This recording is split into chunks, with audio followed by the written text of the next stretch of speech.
Good evening. You're watching the news on Croatian television. Prime Minister Andrej Plenković addressed today the upcoming visit to Croatia by Serbia's President Aleksandar Vučić. The Prime Minister said it would be an opportunity to raise the issue of war reparations. He noted that in 1996, Croatia and what was then Yugoslavia agreed to normalize relations. Among the terms was the pledge that the two sides would conclude an agreement on compensation for all destroyed, damaged, or lost property within 6 months. Unfortunately, this agreement was never signed. There were talks and then they broke down. We can discuss during the upcoming visit the commitment made by both sides on this issue.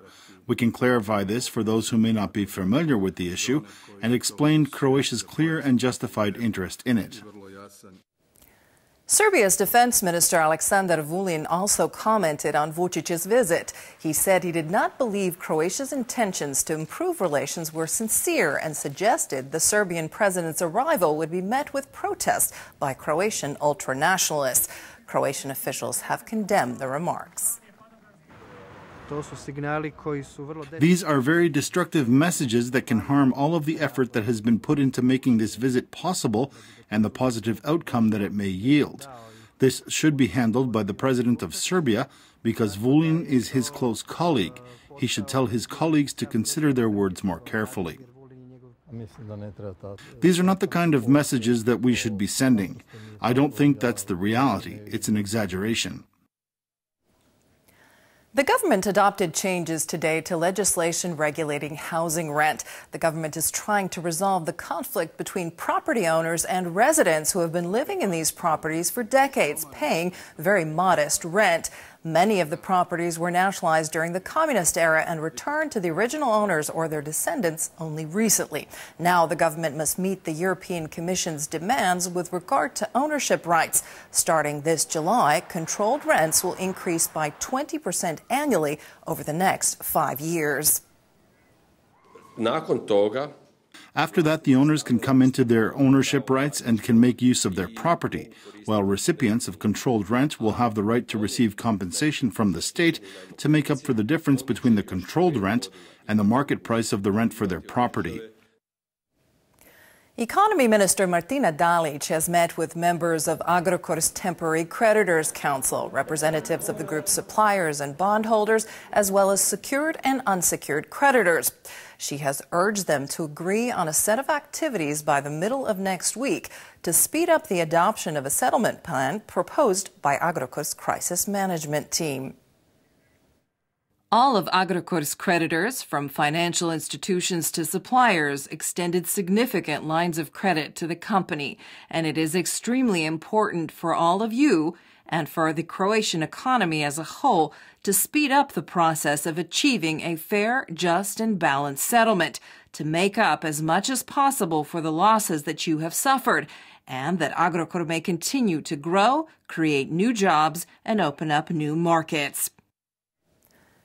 Croatia is planning to build new roads and fix existing ones in rural areas to ensure easier access for farmers to their lands. The state will spend 650 million kuna from the EU's Rural Development Fund to finance 212 projects around the country in the hope of spurring more effective agricultural production. Croatia has 18 billion kuna at its disposal for this purpose until 2020. It is wonderful to go to the countryside to visit a family farm, but when you live there, you notice a lot of things need improvement.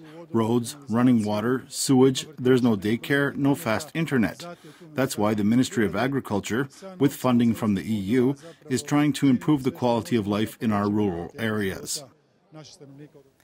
The Croatian and Libyan Chambers of Commerce have signed an agreement which they hope will encourage cooperation between Libyan business people and Croatian companies, which withdrew from Libya 7 years ago at the onset of the civil war there. The goal now is to strengthen trade relations. Croatia imports oil from Libya and exports cattle, gas turbines, cement, and baked goods to the North African nation. Both of our chambers are here to lift the obstacles and barriers impeding business and to bring our business people back into Libya and possibly to see if there is interest there into investing in Croatia. In sports, the opening ceremony of the Winter Olympic Games will take place tomorrow in Pyeongchang, South Korea. However, some athletic events are already underway. Croatia has 20 athletes competing at the Games. First up are alpine skiers Natko Zancic-Dim and Filip Zubcic, who will race in the downhill on Sunday. Cross-country skiers Krešimir Crnković and Edi Dadić will also be competing that day. Meanwhile, the bobsled team is getting ready. This is the first time Croatia will be competing in both the two-man and the four-man bobsled. We are here at the Olympics for the fourth time, and we will represent our country honorably. However, we should not expect a spectacular result because Silic will only have 4 practice runs before the official training runs.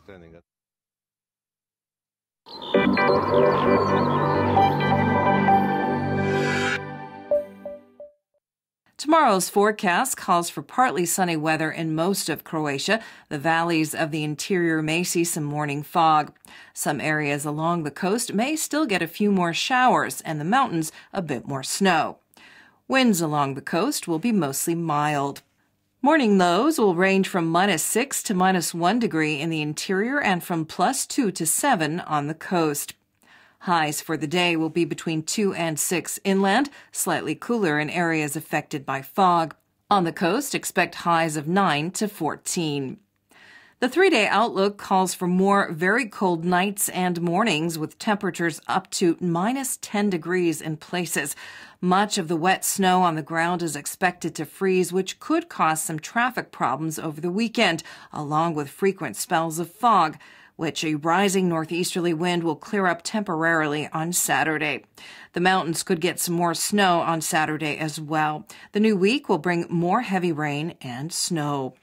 On the coast, it will be partly sunny over the weekend with more passing clouds on Saturday than on Sunday, when northeasterly winds will be a bit stronger.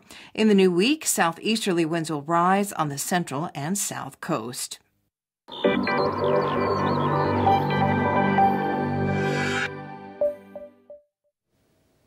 And that brings us to the end of our program. Thanks for joining us. We'll see you again tomorrow.